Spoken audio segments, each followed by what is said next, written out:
morning. Jai Shri Shyam. Welcome back to our new vlog. સો આજનો blog થોડો મોડો ready કર્યો છે કેમ કે હજી થોડુંક મને હેડેક ને એવું લાગ્યા કરે છે. ડોક્ટર સાથે કન્સલ્ટ કરી લીધું છે. Everything is normal, but sometime પેલું એવું હોય ને કે તમને તમારા બોડીમાં કંઈક ચેન્જ આવતા હોય તો તમારું ફોકસ ત્યાંનું ત્યાં રહે કે તમને કંઈક થાય છે. એ ફોકસ કરવામાં કદાચ મને એવું લાગે છે કે મને થોડુંક અનઇઝીનેસ જેવું ફીલ થાય છે. બટ મને છે ને મોસ્ટ ઇમ્પોર્ટન્ટ ક્વેશ્ચન એ આવે છે કે ડાયટ કોક હતી એ કેન્સલ પેક હોય એક્ઝેક્ટલી.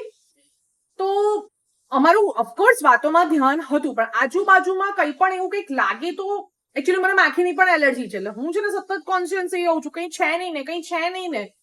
હાઇજેનની બાબતમાં બી મારું પ્રોપર ધ્યાન હોય છે કે ગંદુ હશે તો હું તરત આવીને કહીશ કે ક્લીન કરી જાઓ, આ છે પેલું છે.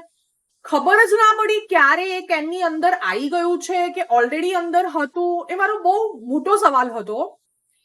મેં ઓફકોર્સ હોટલ મેનેજરને વાત પણ કરી, એને મને સોરી પણ કીધું, એને પણ મને સેમ વસ્તુ કીધી કે મેમ આ સીલ પેક આવે છે, આમાં મારો કઈ ફોલ્ટ નથી. હું અગ્રી કરું છું, એટલે મેં બીજી કોઈ વધારે માથાકૂટ ના કરી. એણે મને એવું કીધું મને કે હું તમને ડાયટ કોક ફરીથી તમને બીજી નવી ફ્રેશ આપી દઉં. મારો લાસ્ટ સીપ હતો, જે થયું એ લાસ્ટ સીપમાં થયું. મેં ડાયટ કોક પાછી મને બીજી મળે એના માટે મેં આ નતું કીધું. મેં જસ્ટ ખાલી પછી એ લોકોને ફોર્માલિટીમાં કહી દીધું કે પ્લીઝ થોડુંક હાઇજીનનું ધ્યાન રાખો, આવું કંઈક જીવાત બીવાત કેવું કંઈક હોય તો તમે પ્લીઝ કેર કરો. આ વસ્તુ ઓફકોર્સ કેનમાં આવી છે, કદાચ તમારા ફૂડમાં આવી હોય તો તમને પણ ડેમેજ થઈ શકે છે, કોઈકની હેલ્થને ઇશ્યુ થઈ શકે છે. નોર્મલી એમણે મને સોરી કીધું ને તમે ઓકે છો આટલું કહીને મેં વાતને ત્યાં પતાવી દીધી. બહાર નીકળીને પછી મેં જોયું ને ત્યારે મને ખબર પડી કે ઓકે મારી ટંગ થોડીક લાલ થઈ ગઈ છે, થોડીક સ્વેલ થઈ ગઈ છે, બાઇટ કંઈક કર્યું છે એવું ખ્યાલ આવતો હતો. દેટ્સ ઓકે, હવે બહુ સારું છે. એટલે જે કંઈ પણ થયું એ બધી ચર્ચાઓને ભૂલીને બેડ ડે ગુડ ડે જે પણ હતું એ બસ જતું રહ્યું છે. તો આજથી નવી શરૂઆત કરીને આજના દિવસને બ્યુટીફુલ બનાવવાનો પ્રયત્ન કરીએ. બસ આજ તો છે પોઝિટિવિટી. ચલો તો હું રૂટીન કામ પતાવી દઉં, કામ પતાવીને પછી આપણે આજે શાંતિથી બેસીએ વાતો કરવા. આગળ આપણે જેમ વાત કરી ને એ પ્રમાણે નવો દિવસ નવી શરૂઆત. હું બોલી તો ગઈ, બેક ઓફ ધી માઇન્ડ છે ને મારા આગળ સતત એ ચાલ્યા કરે છે કે આજના લોકોને છે ને રિલેશનની કોઈ વેલ્યુ જ નથી રહી.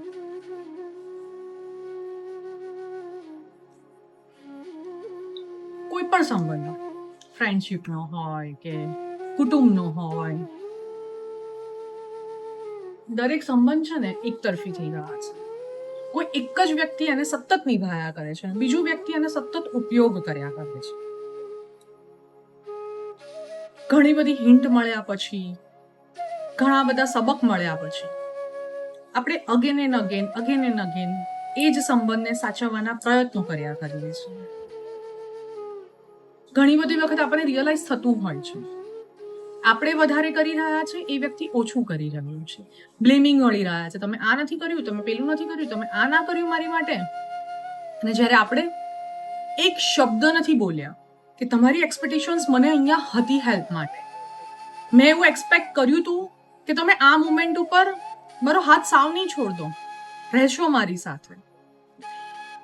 સ્ટીલ આપણે નથી બોલતા અને એ વ્યક્તિ એક સેકન્ડમાં આપણને રિયલાઇઝ કરાવી દે છે.